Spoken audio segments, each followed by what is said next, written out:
જ્યારે લખન દરબાર 18 વર્ષના હતા ત્યારે એમના મગજમાં એમનું માઇન્ડસેટ કેવું હતું? કેટલાય ગામડામાં પરિસ્થિતિ એવી છે કે આજે સ્ટ્રીટ લાઇટ પણ નથી. કેટલાય ગામડામાં રોડ રસ્તાના ઠેકાણા નથી. આવી પરિસ્થિતિમાં ગામડાના લોકો જીવતા હોય ને, હું પોતે ગામડા બધાનું લિસ્ટ તો અમે બનાવી રાખ્યું છે. વારા ફરતી વારો આવવાનો જ છે બધાનો. આ લખન દરબારે જયારે રાજકીય વાત કરીને ત્યારથી તો બધા નેતાઓ દ્વારકા થઈ ગયા છે. રોડ પર સેવસર ખાતા કરી દીધા અમે લોકોને, અને હવે તો દ્વારકા લોકોના ફોનો ઉઠાવતા કરી દીધા. બાકી તો બધું ભૂલી ગયા હતા, ફોનો ને ઉઠાવવાના કઈ ને બધું આ બધું થઈ ગયું છે. વાઘોડિયા વિધાનસભાના હાલના એમએલએ એ યુવાનો માટે આજ સુધી શું નથી કરી શક્યા, અને એ જે કામ નથી કરી શક્યા એ લખનસિંહ દરબાર એમએલએ બનીને આવે પછી કેવી રીતના કરશે? એટલે આને આ ભાઈને તો પહેલો નંબર આપવો પડે. ગુજરાતમાં પહેલા નંબરના ધારાસભ્ય જેને જીત્યા પછી કોઈ યુવાનને નોકરી આપવાની જગ્યાએ, કોઈ યુવાન વર્ષોથી કામ કરતો એને કાયમી કરવાની જગ્યાએ એને તો એક મિત્રો, આજે આપણી જોડે ઉપસ્થિત છે એક એવું વ્યક્તિત્વ જે માત્ર ભાષણો આપવા માટે નહીં, પરંતુ ગરીબો માટે, સામાન્ય લોકો માટે, ગામડાના લોકો માટે લડાઈ લડીને ન્યાય અપાવવા માટે જાણીતું છે. હજારો યુવાઓના દિલની ધડકન, હજારો યુવાઓના રોલ મોડલ. એક સમય એવો હતો જ્યારે કંપનીઓમાં કામદારોનું મૃત્યુ થાય ત્યારે એ કામદારના પરિવારને કોઈ પૂછતું પણ નહોતું. પરંતુ એક દિવસ એવો આવે છે જ્યારે આપણા ગુજરાત રાજ્યના વડોદરા જિલ્લાના વાઘોડિયા તાલુકાના નાના અમથા ગામ સેરખીથી એક યુવાન આગળ આવીને લડત લડે છે અને કંપનીમાં મૃત થયેલા કામદારના પરિવારને 59 લાખનું ઐતિહાસિક વળતર અપાવે છે. સામાન્ય માણસ માટે લડવાની હિંમત અને અન્યાય સામે ઊભા રહેવાની તાકાત, ગામડાઓનો શ્વાસ અને વાઘોડિયા તાલુકાનો ઉભરતો ચહેરો, વડોદરા જિલ્લાના વાઘોડિયા તાલુકાના યુવા નેતા શ્રી લખનસિંહ દરબાર બાબુ. પહેલો સવાલ, અત્યારે 18 વર્ષના છોકરાઓ, યુવાઓ રોડ પર રખડી ખાય છે. 18 વર્ષની ઉંમરમાં નશે ચડી જાય છે, પાન મસાલાના રવાડે ચડી જાય છે, બાઈકો લઈને આમ તેમ આટા મારે છે. પરંતુ જ્યારે તમે 18 વર્ષના હતા, જ્યારે લખન દરબાર 18 વર્ષના હતા ત્યારે એમના મગજમાં એમનું માઇન્ડસેટ કેવું હતું કે જે માઇન્ડસેટ એમને આજે આખા ગુજરાતમાં ગમે તેવા નેતાઓ હોય, ગમે તેવા હોય, પરંતુ એવું તો કેવું માઇન્ડસેટ હતું તમારું 18 વર્ષની ઉંમરમાં કે જેના થ્રુ તમે આજે આ અત્યારે અહીંયા ઊભા છો? હું આપને એટલું ચોક્કસથી કહી શકું છું કે કોઈ પણ વ્યક્તિ જ્યારે 18-19 વર્ષની ઉંમરમાંથી પસાર થતો હોય, કોઈ પણ યુવાન, તો એ યુવાનનું સપનું શું હોય કે પોતે સારી રીતે ભણી ગણીને આગળ વધે, પોતાના મા બાપનું નામ રોશન કરે. એવું મારું પણ સપનું હતું. પરંતુ મારા સપનામાં વધુ એક ઉમેરો હતો કે ભણી ગણીને મા બાપનું તો નામ રોશન કરવું જ છે, પરંતુ એવું કંઈક કરવું કે જેનાથી મારા ગામનું નામ, મારા વિસ્તારનું નામ પણ રોશન થાય ને મારા ગામડાના લોકો માટે હું કંઈક કરી શકું. કારણ કે હું નાનો હતો ત્યારથી હું જોતો હતો કે સાલું વડોદરા શહેરમાં પરિસ્થિતિ અલગ છે ને વડોદરાના ગામડામાં પરિસ્થિતિ અલગ છે. અને એ બધું જોયા પછી મને એવું થયું કે કંઈક કરવું પડશે. અને એ શરૂઆત 19 વર્ષની ઉંમરથી મેં કરી હતી. 19 વર્ષની ઉંમરથી અમે લોકોએ નાનકડું ગ્રુપ બનાવીને શરૂઆત કરી હતી. અને શરૂઆતથી લઈને અત્યાર સુધીનું મોટિવ એક જ છે કે મારા ગામડાના લોકોનું ભલું થાય ને મારા ગામડાના લોકોને સાચો હક મળે. કારણ કે લોકો એવું કહેતા હોય કે વડોદરા શહેર માટે કે સિટી માટે તમે નથી બોલતા બહુ, પરંતુ જ્યાં જરૂર પડે ત્યાં બોલીએ છીએ. પરંતુ વધુ બોલવાની જરૂર ગામડાના લોકો માટે. કારણ કે આજે વડોદરા શહેરમાં તમે જુઓ કે સુરતમાં જુઓ કે અમદાવાદ શહેરમાં જુઓ, બધા મોટા મોટા શહેરોમાં, મહાનગરોમાં તો ગટર, પાણી, સુવિધા, રોડ, રસ્તા, લાઇટ એ બધી સુવિધા છે. પરંતુ એની જગ્યાએ તમે ગામડામાં જુઓ તો એ સુવિધા બહુ નહીવત છે. કેટલાય ગામડામાં પરિસ્થિતિ એવી છે કે આજે સ્ટ્રીટ લાઇટ પણ નથી. કેટલાય ગામડામાં રોડ રસ્તાના ઠેકાણા નથી. આવી પરિસ્થિતિમાં ગામડાના લોકો જીવતા હોય ને, હું પોતે ગામડાનો માણસ છું. તો તમને એક વસ્તુ હોય કે તમે જ્યાંના હોય ત્યાંના લોકોથી તમને લગાવ હોય જ, એ સ્વાભાવિક બાબત છે. એટલે મને પહેલેથી ગામડાના લોકો માટે લગાવ, કારણ કે હું ગામડાનો માણસ છું. એટલે શરૂઆત કરી, ગામડાના લોકો માટે લડવાની શરૂઆત કરી. અને જે તે સમયે ફિક્સ પે કર્મચારીઓ માટે પણ લડ્યા હતા, ઘણા બધા આંદોલન કર્યા. પરંતુ એક વસ્તુ મનમાં હજુ પણ છે કે હજુ પણ મારા ગામડાના લોકોને સાચું જીવન હું નથી આપી શક્યો. એ આપવા માટે પ્રયત્ન હજુ પણ ચાલુ છે ને ભવિષ્યમાં પણ ચાલુ થશે. અમે જોયું છે કે તમે જ્યારે કોલેજમાં હતા, સ્કૂલમાં હતા ત્યારેથી જ તમે આગળ આવીને અન્યાય સામે બોલો છો, ભ્રષ્ટાચાર સામે બોલો છો. તો તમને જ્યારે નાના હતા ત્યારે ડર હતો કે નેતાઓ મારા ઉપર આમ ચડી બેસે, આમ થઈ જશે? મારા ફેમિલીને નુકસાન પહોંચાડી દેશે એવો તમને ડર ભય હતો ખરો? ના, પહેલા તો હું આપને કહું છું કે હું ક્ષત્રિય છું, હા. અને ક્ષત્રિયને કોઈના બાપનું બીક ના હોય. અને મારા નસોમાં જે લોહી વહે છે એ લોહીએ તો ઇતિહાસો રચેલા છે. 100%. અને ભૂતકાળમાં રાજા મહારાજો, રાજા રજવાડાઓ અને મહાન પુરુષો જે થઈ ગયા, હા. એ લોકોએ પોતાના પરિવારનું નથી વિચાર્યું. 100%. એ લોકોએ તો લોકોનું વિચાર્યું, પોતાના દેશનું વિચાર્યું છે. હા. અને જ્યારે તમે લોકો માટે વિચારો ત્યારે તમારે પરિવારને કંઈક અંશે પાછળ છોડવો પડે છે. હા. અને કોઈ પણ સામાજિક કાર્ય કરતા હોય, હું એકલો જ નહીં, પરંતુ જે પણ સમાજ માટે કામ કરવા નીકળ્યો છે એને કંઈક અંશે પરિવારને પાછળ છોડીને લોકો માટે લડવાની શરૂઆત કરી છે. અને પરિવારની હંમેશા ફરિયાદ તો બધા જ સામાજિક કાર્યકર્તાઓની રહે છે જ કે પરિવારને સમય નથી આપતા, તે બધું. પરંતુ પરિવારનો સપોર્ટ પણ એટલો મહત્વનો છે, અને પરિવારનો સપોર્ટ હોય તો જ તમે બીજા પરિવાર માટે કંઈ સારું કરી શકો. 100%. અને આ જે લડત કરવાની પદ્ધતિ છે એ પદ્ધતિ મેં તમને કીધું એ રીતે કે ડરતા એટલા માટે નથી કારણ કે ખોટું નથી કરતા. 100%. જો હું 2 નંબરનો ધંધો કરતો હોય, હું કોઈ ખોટું કરતો હોય તો મને પણ બીક લાગે. 100%. પરંતુ હું કોઈના બાપથી ડરતો નથી કારણ કે હું 2 નંબરનો ધંધો કરતો નથી કે કંઈ ખોટું કરતો નથી. અને જે દિવસ લખન દરબાર કંઈક ખોટું કરશે એ દિવસ લખન દરબાર આ બધું બોલવાના લાયક નહીં હોય. પરંતુ નથી કરતા, છાતી ઠોકીને લડીએ છીએ. ખોટું કરતા નથી, ખોટું કરે છે એમને છોડતા નથી. અને એ છોડ્યા કોને કોને નથી ઇતિહાસ અમારો ગવા છે. પરંતુ હજુ પણ કેટલાય લોકોને નથી છોડવાના જે લોકો ખોટું કરી રહ્યા છે. બધાનું લિસ્ટ તો અમે બનાવી જ રાખ્યું છે, વારા ફરતી વારો આવવાનો જ છે બધાનો. પરંતુ આજના યુવાનો પણ કહેવા માંગુ છું કે ડરવાની જરૂર નથી જ્યારે તમે સાચા હોય ત્યારે. અને સાચા હોય તો જ બજારમાં નીકળજો લડવા માટે. 100%. જો પછી ખોટા હો અને સ્વાર્થ લઈને નીકળશો તો કોઈ મતલબ નથી. 100%. લોકો માટે લડો, લોકો માટે વિચારો, અને લોકો માટે હંમેશા અવાજ ઉઠાવતા. 100%. એક નાના અમથા ગામ શેરખીર, લોકો હજારો લોકોને જોડે લઈને તમને આ ભ્રષ્ટાચારીઓ સામે લડવાની પ્રેરણા ક્યાંથી મળે?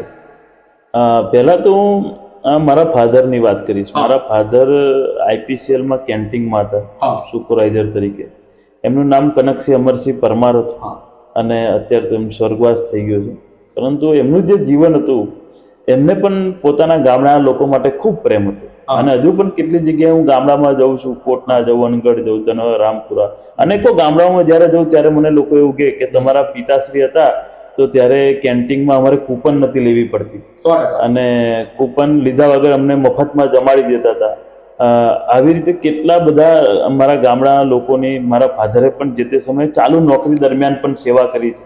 ત્યારે મને બધું જોતા એવું થયું કે મારા ફાધર જો કંઈક સેવા કરતા હોય તો મારે પણ કંઈક કરવું જોઈએ. અને ત્યાર પછી મારા ગામડાના યુવાનોની પરિસ્થિતિ જોઈ કે ચાલો આટલી બધી કંપનીઓ આજુબાજુ હોવા છતાં મારા ગામડાના યુવાનોને નોકરીઓ નહીં. મારા ગામડાના યુવાનો ITI ડિપ્લોમા એન્જિનિયર થયા પછી પણ રખડી ખાય, અને લોકોને દહેજ જવું પડે નોકરીઓ કરવા, પંચમહાલ જવું, અલગ અલગ જગ્યાએ નોકરી કરવા જવું પડે છે. તો જ્યારે મારા ગામડાઓની આસપાસમાં refinery, GSL, GSFC, Nandesari, GIDC એટલી બધી મોટી મોટી કંપનીઓ છે, તો મારા લોકોને મારી જગ્યા પર કેમ નોકરી ના મળે? એ વિચાર આવ્યો અને એ સમયથી ચાલુ કર્યું લડવાનું, અને લડત હજુ પણ ચાલુ છે. બાબુ, તમારી નજરમાં એક સાચો નેતા કોણ કે જે મોટા મોટા મંચ ઉપરથી, સ્ટેજ ઉપરથી ખાલી ભાષણો આપે કે પછી લોકો માટે લડે, લોકો સાથે બેસીને તેમની શું તકલીફ છે એ સાંભળે, એ સાચો નેતા કે પછી ખાલી ભાષણો આપે જ? આમાં શું છે કે ભાષણોથી લોકોનું જીવન ધોરણ બદલાતું નથી, કે ભાષણોથી લોકોના ઘરે રોટલો આવતો નથી. લોકોના ઘરે તમારે રોટલો પહોંચાડવો હોય તો છાતી ઠોકીને લડવું પડે, આંદોલન કરવું પડે, અને લોકોને નોકરીઓ અપાવવી પડે, અને લોકોને ન્યાય અપાવવો પડે. ભાષણ એ નેતાઓનું કામ છે. અને ચોક્કસથી કે કોઈ પણ વસ્તુ હોય તો એમાં ભાષણ પણ ખૂબ જરૂરી છે. કારણ કે તમે તમારી વાતને પહોંચાડવા માટે તમારે એક સ્પીચ આપવી પડે જેનું નામ ભાષણ છે. આ ભાષણ શબ્દ એટલા માટે ખરાબ થઈ ગયો છે કારણ કે ભૂતકાળથી બધા નેતાઓએ ભાષણો આપીને કશું કર્યું જ નથી. એટલે લોકો હવે કંટાળી ગયા, એવું બોલે કે આ શું ભાષણ સાંભળ્યા કરવા. આવી પરિસ્થિતિ છે. બાકી કે ભાષણ ખોટું નથી. આજે લખન દરબાર કોઈ જગ્યાએ ચૂંટણી લડતો હોય તો મારે ભાષણ આપવું પડે, મારે કહેવું પડે કે મારું વિઝન શું છે, હું લોકો માટે શું કરવા માંગુ છું, હું જીત્યા પછી શું કરીશ. એની માટે લોકો સુધી, લોકોને સમજવા પડે, લોકો સુધી પહોંચવું પડે, એની માટે ભાષણ આપવું પડે. પરંતુ આપણા દેશની કમનસીબી છે કે નેતાઓ એટલા બધા ભાષણો કર્યા પરંતુ કામ ના કર્યું. એના લીધે આજે ભાષણથી લોકો નફરત કરવા માંડે છે. પરંતુ આપણે જોઈએ છે કે મોટા મોટા નેતાઓની વાતો ફક્ત ભાષણ પૂરતી જ રહી જાય છે, એના ઉપર તમે શું કહેશો? એટલે ભાષણ પૂરતી રહી જાય છે. હવે તો એવું છે કે ભાષણ આપવા પણ તૈયાર નથી. હા સર, હવે તો તમે સ્ટેજ પર જાય એટલે ભારત માતા કી જય, એની પછી જય શ્રી રામ અને બે ચાર શબ્દો જે ગોખાઈ ગયા છે આ લોકો. ભારત માતા કી જય તો અમે એના કરતા મોટેથી બોલીએ છીએ, હા જય શ્રી રામ તો અમે એના કરતા મોટેથી બોલીએ છીએ. 100%. પરંતુ એની સાથે સાથે ખરેખર લોકોને શું જરૂર છે એની પણ અમે વાત કરીએ છીએ. હા. એટલે અત્યારની જે પરિસ્થિતિ છે, અત્યારના નેતાઓની પરિસ્થિતિ છે કે બધા નેતાઓ પાર્ટીની કઠપુતળી બનીને બેઠા છે. કોઈ કોંગ્રેસ વાળો હશે તો કોંગ્રેસની ભાષા બોલશે, હા. ભાજપ વાળો હશે તો ભાજપની ભાષા બોલશે, 100%. પરંતુ જનતાની ભાષા કોઈ બોલવા તૈયાર નથી. 100%. આજની તારીખમાં કોંગ્રેસના નેતા બહુ છે, હા. ભાજપના નેતા બહુ છે, આમ આદમી પાર્ટીના નેતા બહુ છે, હા. પરંતુ પ્રજાના નેતા નથી રહ્યા. 100%. એ મોટી દુઃખની બાબત છે. 100%. અને અમારા જેવા લોકો એમની સામે લડીને યાદ કરાવે છે 100%. કે તમને પ્રજાએ મત આપ્યો છે, કોઈ ભાજપ, કોંગ્રેસ કે આમ આદમી પાર્ટી વાળાએ નહીં. ભલે તમે એ સિમ્બોલ પર ચૂંટાયા છો, 100%. પરંતુ મત આપનારા ભાજપ વાળા નતા. મત આપનારા તો તમામ પાર્ટીના લોકો હતા, સામાન્ય વર્ગ હતા. 100%. એટલે સામાન્ય વર્ગનું કંઈક ને કંઈક કરો એની માટે અમે લડીએ છીએ, બોલીએ છીએ અને યાદ કરાવીએ છીએ હા. કે તમારી ડ્યુટી ખરેખર આ છે. હા તમારી ડ્યુટી ખરેખર વેપાર કરવાની નથી. હા અત્યારે તો પરિસ્થિતિ એવી છે હા. કે તમે જ્યારે મત આપવા જાઓ છો ત્યારે ધારાસભ્ય બનાવવા મત આપો છો, 100%. પરંતુ મત આપ્યા પછી, જીત્યા પછી એ ધારાસભ્ય નથી રહેતો, એ વેપારી થઈ જાય. પાડી.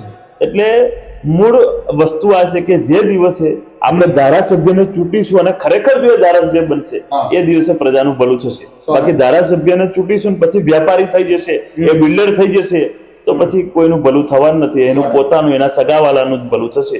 અને એવું બધે જ થઈ રહ્યું છે. મારે બોલવાની જરૂર નથી. 100%. બધી જગ્યાએ આ પરિસ્થિતિ છે. આજનો યુવાન લખનસિંહ દરબારની જેમ લડવા માંગે, ભ્રષ્ટાચારીઓ સામે બોલવા માંગે, તો એ યુવાનની માનસિકતા, એનું માઇન્ડસેટ શું હોવું જોઈએ કે જેથી કરીને એ તમારી જેમ આગળ વધી શકે, નેતાઓ સામે ખુલ્લેઆમ બોલી શકે? તો એ યુવાનની, મારા જેટલા 25 વર્ષના યુવાનનું માઇન્ડસેટ શું હોવું જોઈએ? માઇન્ડસેટ તો એવું હોવું જોઈએ કે તમારી પર 100 કરોડનો દાવો થાય ને 24 કલાક પછી તમે છાતી ઠોકીને બોલી શકો 100%. કે 100 કરોડ નહીં, 1000 કરોડનો દાવો કરવાનો તારી અંદર તાકાત હોય તો કરી દે. લખન દરબાર છાતી ઠોકીને બોલશે, લડશે, પ્રજા માટે કામ કરશે. આ બોલવાની તાકાત હોવી જોઈએ અને આ સહન કરવાની તાકાત હોવી જોઈએ 100%. અને સાચું કરવાની તાકાત હોવી જોઈએ. હા. તો જ આ જમાનામાં લોકો માટે લડી શકાશે. હા. બાકી અત્યારની પરિસ્થિતિ એવી છે કે તમે સરપંચ સામે બોલશો ને હા. તો સરપંચ તમને દબાવશે, તમને તાલુકા જિલ્લાના પંચાયત સામે બોલશો તો એ દબાવશે, તમે ધારાસભ્ય સામે બોલશો ધારાસભ્ય દબાવશે. હા. પરંતુ જો તમે દબાઈ ગયા તો તમે કશું નહીં કરી શકો. હા. અને જો તમે એ ટાઈમ પર અવાજ ઉઠાયો તો ચોક્કસથી હું તમને કહું છું લોકોનો પણ સહકાર મળશે, હા. જેવી રીતે અમને મળી રહ્યો છે. 100%.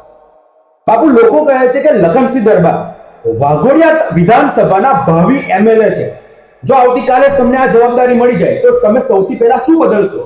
વાઘોડિયા વિધાનસભામાં, વાઘોડિયા તાલુકામાં તમે એવો શું બદલાવ લાવશો?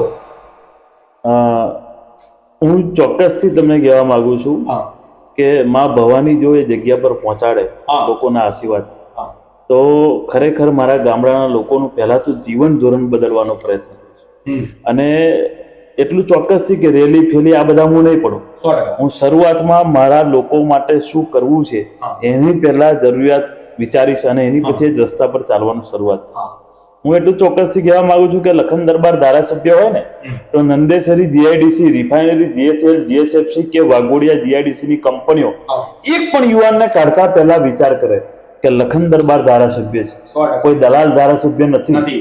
એટલા માટે કોઈને કાઢતા પહેલા 100 વાર વિચાર કરવો પડશે. 100%. આજની પરિસ્થિતિ એવી છે કે દુનિયાભરના લોકોને છૂટા કરી દે છે, હા. મજાથી છૂટા કરે છે. હા. ખબર છે કોઈ કશું કરવા નથી. સત્તામાં બેઠેલા બધા લોકો વેચાઈ ગયેલા છે, 100%. બધા લોકો મળેલા છે, એટલા માટે કોઈ કશું કરવાનું નથી. પરંતુ લખન દરબાર ધારાસભ્ય હોય તો એક માણસને કાઢતા પહેલા વિચારવું પડે. આ નંદેસરી જીઆઈડીસી ની કંપનીઓએ કેમિકલનું પ્રદૂષણ જે નદીઓ, આ જે મીન નદીમાં કરે છે ને, એ કરતા પહેલા 10 વાર વિચારવું પડે. અને મારા લોકો જોડે ખોટું કરતા પહેલા અધિકારીઓએ પણ વિચારવું પડે હા.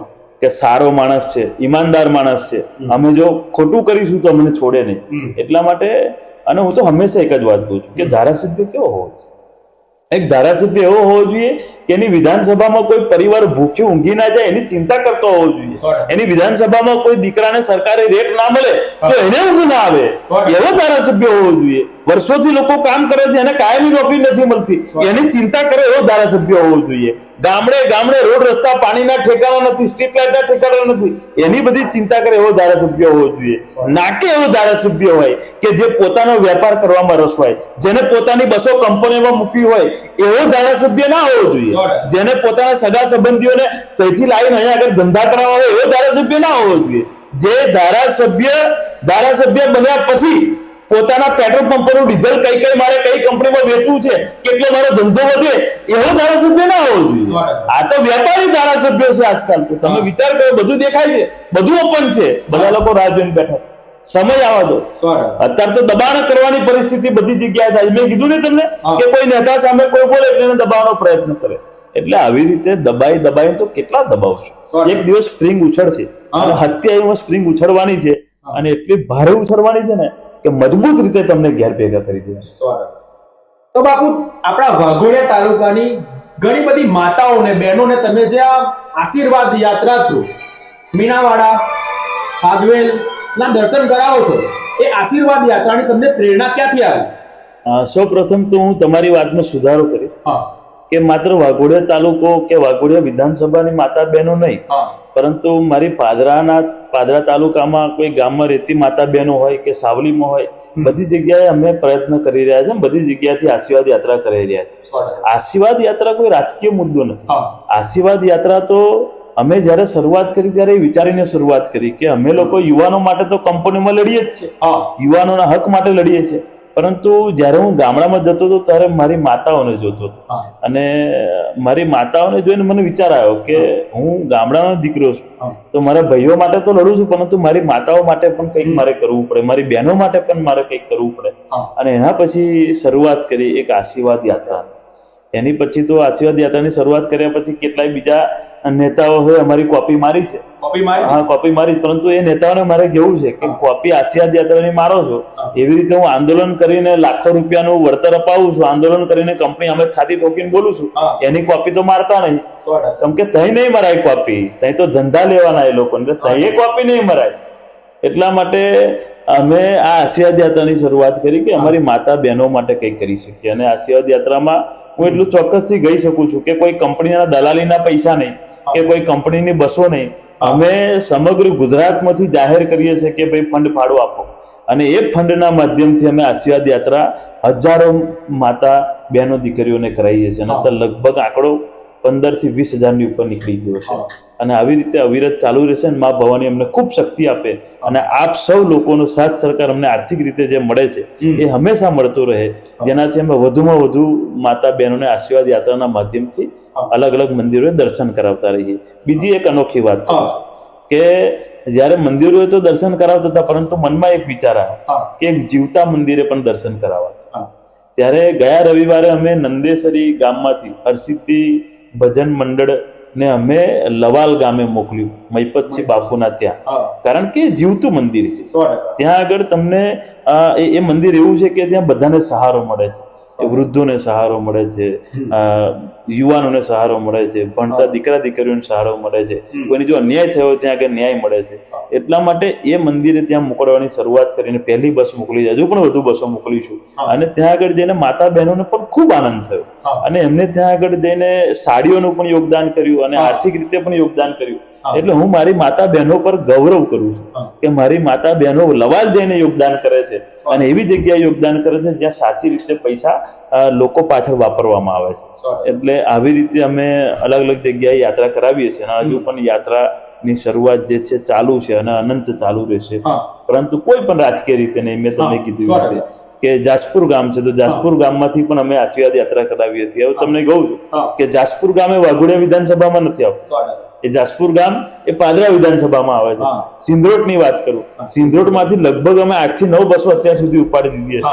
હવે સિંધરોટ ગામ વાઘોડિયા વિધાનસભામાં નથી આવતું, એ તો પાદરા વિધાનસભામાં આવે છે. એવી રીતે કેટલાય ગામો એવા છે કે જે વાઘોડિયા વિધાનસભામાં નથી આવતા એટલા માટે લખન દરબાર છાતી ઠોકીને બોલે છે કે લખન દરબારે આજ દિન સુધી કોઈ પણ કાર્યો કર્યા છે, કોઈ પણ આંદોલન કર્યા છે કે ગમે તે લોકસેવાના કાર્યો કર્યા છે, એ માત્ર ચૂંટણી માટે નહીં પરંતુ લોકો માટે, મારા ગામડાના લોકો માટે કર્યા છે. ચૂંટણી તો નેતાઓ માટે હોય, 5 વર્ષ એને લોકો ચાલુ થઈ જતા હોય. આ લખન દરબારે જયારે રાજકીય વાત કરીને ત્યારથી તો બધા નેતાઓ દ્વારકા થઈ ગયા છે. રોડ પર સેવસર ખાતા કરી દીધા અમે લોકોને, અને હવે તો દ્વારકા લોકોના ફોનો ઉઠાવતા કરી દીધા. બાકી તો બધું ભૂલી ગયા હતા, ફોનો નહીં ઉઠાવવાના કઈ જઈને બધું આ બધું થઈ ગયું હતું.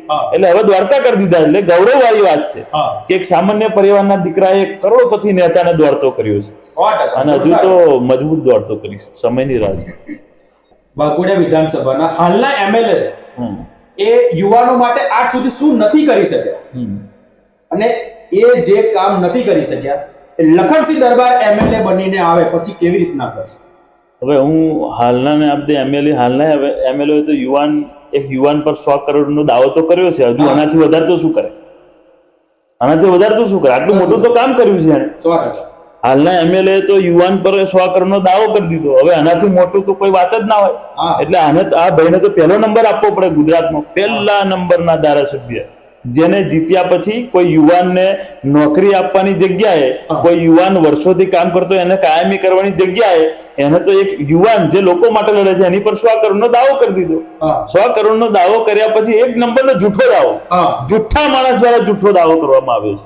અને હું એ દાવાની સામે કાયદાકીય લડી રહ્યો છું અને આગળ પણ લડવાનો છું. પરંતુ મૂળ બાબત એ છે કે હું ચોક્કસથી કહેવા માંગુ છું કે આ વ્યક્તિની જગ્યાએ કોઈ મારા ગામડાનો લોકલ કોઈ ધારાસભ્ય હોત ને તો આ ધંધો ના કરત, કોઈ મારી પર 100 કરોડનો દાવો ના કરત. કારણ કે આ તો આ ભાઈ ધારાસભ્ય છે ત્યારે હું આંદોલન કર્યું એવું નથી.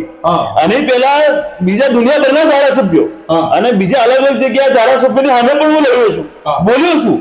પરંતુ કોઈ ધારાસભ્ય આવી હલકી કક્ષાનું કામ નથી કર્યું જયારે આ ભાઈ કર્યું છે. હવે આ માણસ જોડથી તમે આશા પણ શું રાખી શકો? એટલે ભગવાન ભલું કરે ભાઈ એ વ્યક્તિનું. પરંતુ અમે એટલું ચોક્કસથી કહીએ છીએ કે અમે જે કામ કરીએ છીએ તો તાકાત બહારની વાત છે એ લોકોના કે એ લોકો કરી શકે. કારણ કે એમના તો શું છે કે સંબંધો છે બધી જગ્યાએ, કંપનીઓમાં સારા સંબંધો છે અને ધંધા વેપાર છે, એટલા માટે એમનાથી ના બોલાય.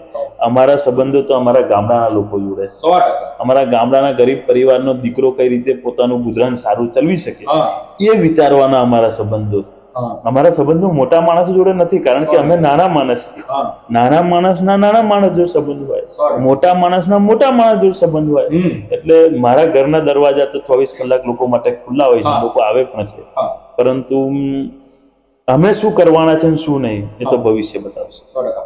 બાપુ, આજકાલના યુવાઓ ગમે તે પાર્ટીના ગુલામ થઈ જાય છે, ગમે તે નેતાઓના ગુલામ થઈ જાય છે, અને એ નેતાઓની કે પાર્ટીની અંધભક્તિ કરે છે.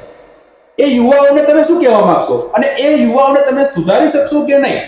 હું એ યુવાનોને એટલું કહેવા માંગુ છું કે તમે જેટલી પાર્ટીની ભક્તિ કરો છો, નેતાઓની ભક્તિ કરો છો ને, એટલી ભક્તિ પોતાના મા બાપની, પોતાની કુળદેવીની કરી દેજો તો તમારું જીવન ધન્ય થઈ જશે. આ લોકો જીવનમાં કોઈ જીવન ધન્ય નહીં કરે. આ બધું દેખાડો છે, 1-2 વર્ષ સારું લાગશે, પછી કશું નહીં દેખાય. કોઈ પાર્ટી, કોઈ નેતા કોઈનું ઘર ચલાવવા નથી આવતું. પોતાનું ઘર પોતે ચલાવવું પડે છે, નોકરી, ધંધો, મજૂરી, વેપાર કરીને. અને પોતાનું ઘર ચલાવવા માટે મા ભવાનીના આશીર્વાદ જોઈએ, કુળદેવીના આશીર્વાદ જોઈએ, મા બાપના આશીર્વાદ જોઈએ. તો એમની ભક્તિ કરો. આ બધી ભક્તિ છોડો. આજના યુવાનોને કહેવા માંગુ છું, અને બધા યુવાનો એવા નથી, પરંતુ અમુક ટકા યુવાનો એવા છે કે હવાર ઉઠીને આ ધારાસભ્યને પગે લાગી દીધું, પેલા એટલે તમે આ શું પગે લાગી દીધું? તમે પોતાની જાતને એટલો સક્ષમ બનાવો કે ધારાસભ્ય તમારે ત્યાં આવવું પડે, સંસદ સભ્ય તમારે ત્યાં આવવું પડે, ભાજપ, કોંગ્રેસ, આમ આદમી પાર્ટીએ તમારે ત્યાં આવવું પડે. એ શું ગુલામી કરવાની? એ ગુલામી બંધ કરો અને પોતાની જાતે પોતાના ગામ માટે બોલો, વિસ્તાર માટે બોલો, તાલુકા માટે બોલો, જિલ્લા માટે બોલો, પરંતુ પોતાના લોકો માટે બોલતા જાઓ. તો ચોક્કસથી તમારું પણ જીવન ખરેખર લોકો પ્રેરણાદાયક, તમારા જીવનમાંથી પ્રેરણા લેવું બનશે.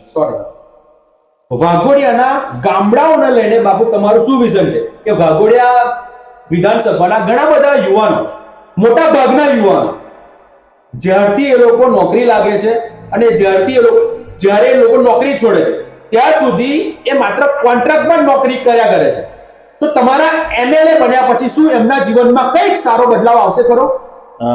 ચોક્કસથી મારા વાઘોડિયા તાલુકાના યુવાનોને ખબર છે, વડોદરા તાલુકાના યુવાનોને પણ ખબર છે હા કે જો લખનભાઈ મા ભવાનીના આશીર્વાદથી સૌના સાથ સરકારથી જો એ જગ્યા પર પહોંચી ગયા હા તો રાત્રે કોને ઊંઘ નહીં આવે હા એ બધા જ લોકો જાણે છે.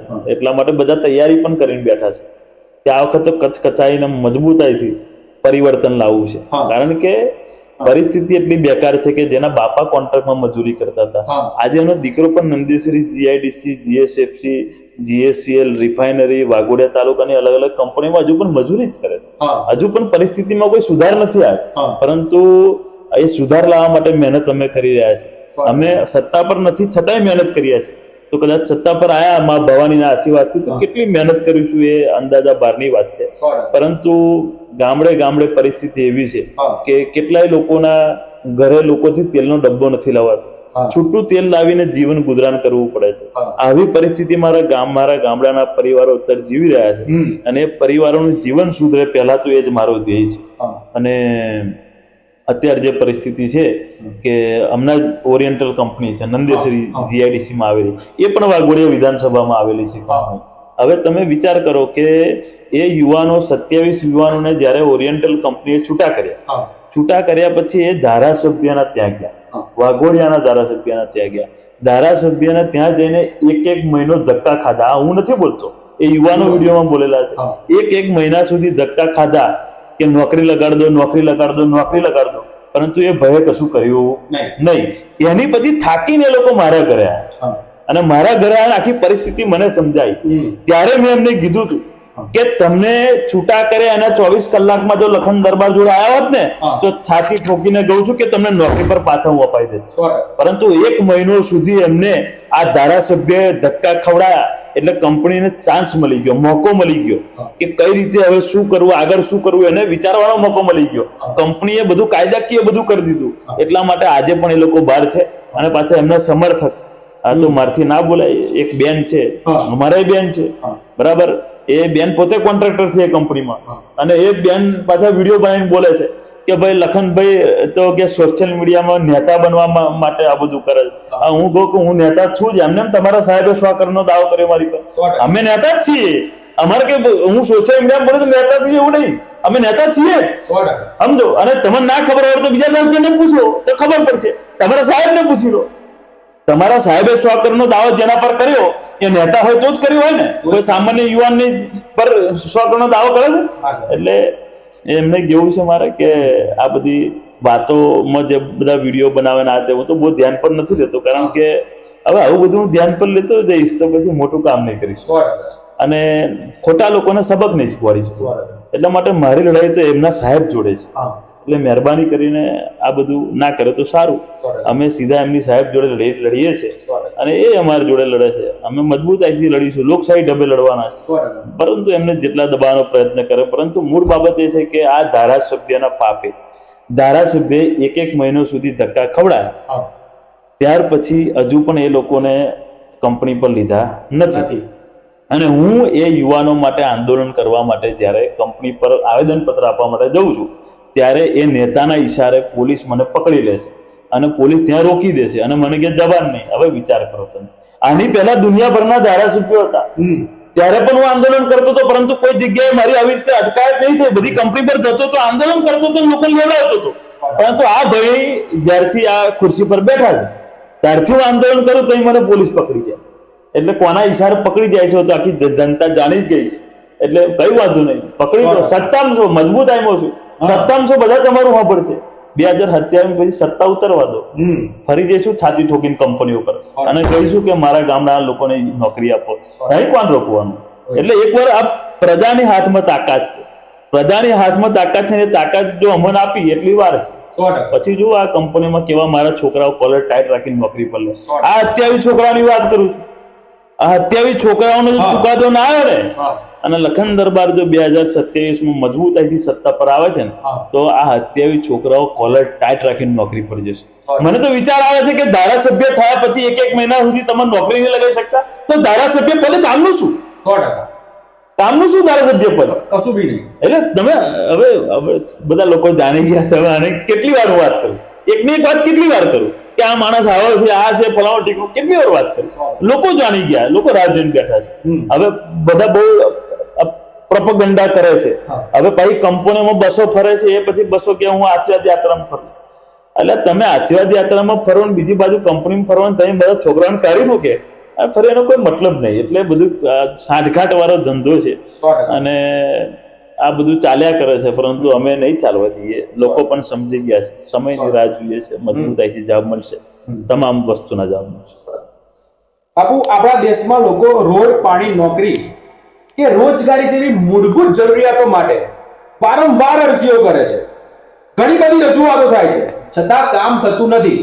પરંતુ જ્યારે અકસ્માત થાય, લોકો મરે અને પછી લખનસિંહ દરબાર બાપુ જેવા એક યુવા નેતા આવીને આંદોલન કરે, ત્યારે એ કામ સટાસટ થઈ જાય છે. તો આનું કારણ શું? આ સિસ્ટમ એવી તો કેવી ખોખલી થઈ ગઈ છે કે જ્યારે લખનસિંહ બાપુને આગળ આવીને આંદોલન કરવું પડે છે, એ પણ અકસ્માત થયા પછી, મૃત્યુ થયા પછી સિસ્ટમ જાગે છે. આનું કારણ શું?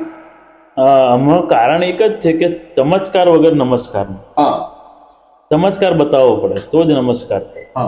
અને અત્યાર સુધીના બધા નેતાઓ કોઈ ચમત્કાર બતાવવા નહીં, પરંતુ ચમત્કાર એવા થઈ જાય કે એ લોકો માલદાર થઈ જાય. જ્યારે અમે લોકોએ નક્કી કર્યું કે સાલું કંપનીમાં કોઈ વ્યક્તિ મરી જાય છે તો એમને વળતર કેમ ના મળે. 2016-17 વાત હશે. ગોવિંદસિંહ ગોહિલ કરીને એક અમરાપુરાના એક યુવાન હતા, એમની માથા પર કંઈક પડ્યું ને ઓફ થઈ ગયા.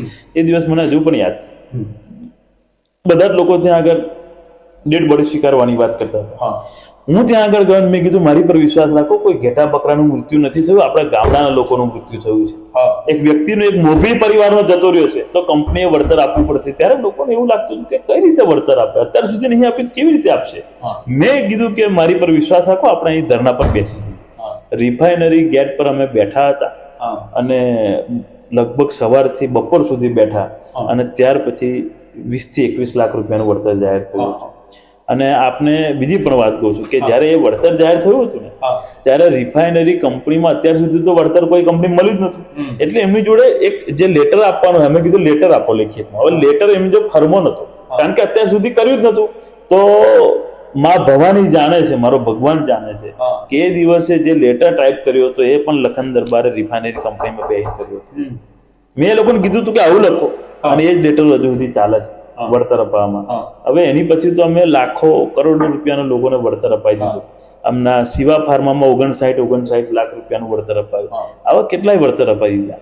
એની પછી પાછા હમણાં બધા નેતાઓ કુદાકૂદ કરે પાછા આવીને કે ભાઈ અમે આ વળતર, કોઈ કંપની થાય એટલે કીધું કે અમે વળતર અપાયું, આમ કર્યું તેમ કર્યું. એટલે ભાઈ તમે જ્યારે એ વળતર વાળી વાતમાં તમે સિનિયર કેજીમાં હતા, ત્યારે અમે કોલેજમાં હતા એ વાત, અને તારે તમે ઊંઘતા હતા ને તારે તમે વેપાર કરતા હતા ને કંપની જોડે, એ ટાઈમ પર કંપનીઓ અમે લડીને અમે વળતર આપવાની શરૂઆત કરી. બાકી તમારી ઉંમર તો મારા કરતા દુનિયાભરની વધારે છે. હું 34 વર્ષનું, તમે તો 50, 55, 95 વર્ષના છો. તો તમે અત્યારે લગીને કેમ કશું ના કર્યું? લખન દરબારે જયારે વળતર આપવાની શરૂઆત કરીને હવે તમે ફાફા ફોજદારી કરવા નીકળી જાવ છો કે અમે વળતર અપાઈએ, અમે વળતર અપાઈએ. વળતર તમે અપાયું તારે ક્યારે કહેવાય કે તમે મારા પહેલા અપાયું વાત. પરંતુ તમે મારા પહેલા શું કર્યું, કોને શું કર્યું, કોને ગાડી, બંગલા અને કોન્ટ્રાક્ટો લઈ લીધા, એ બધું દુનિયા જાણે છે. અને લોકોને વળતર અપાવવું હોય કે લોકોને ન્યાય અપાવવો હોય તો ચોક્કસથી લડવું પડે. જો તમે વેચાઈ જાઓ તો વળતર ના અપાઈ શકો, અને જો તમે ના વેચાવ તો વળતર અપાઈ શકો, એટલું ચોક્કસ. આ પોડકાસ્ટના અંતમાં બાપુ તમે યુવાનોને શું સંદેશ આપશો? યુવાનોને સંદેશ એક જ છે કે પાર્ટીઓની ગુલામીથી, નેતાઓની ગુલામીથી બહાર આવો અને પોતાના ગામ માટે બોલો, પોતાના વિસ્તાર માટે બોલો, અને ખરેખર સાચું કરો, ઈમાનદાર રહો, કોઈનું ખોટું કરશો નહીં અને ખોટું ચલાવશો નહીં. પોતાના ગામમાં જો રોડ બનતો હોય, એમાં કંઈક લાગે મટીરિયલમાં લોચા છે, તો મજબૂતાઈથી બોલો. અને કોઈ જગ્યાએ સ્ટ્રીટ લાઇટ ના હોય, કોઈ જગ્યાએ પાણી ના આવતું હોય તો મજબૂતાઈથી સરપંચની સામે અવાજ ઉઠાવો. સરપંચથી બીશો નહીં, તાલુકા જિલ્લાવાળાથી ના બીશો, એ બધા તમારાથી જ આવેલા છે. અને ધારાસભ્યથી ના ડરશો. અત્યારે તો ધારાસભ્યથી લોકો ડરી જાય છે કે આ ધારાસભ્ય સામે બોલીશું જેલમાં ગલાઈ દેશે.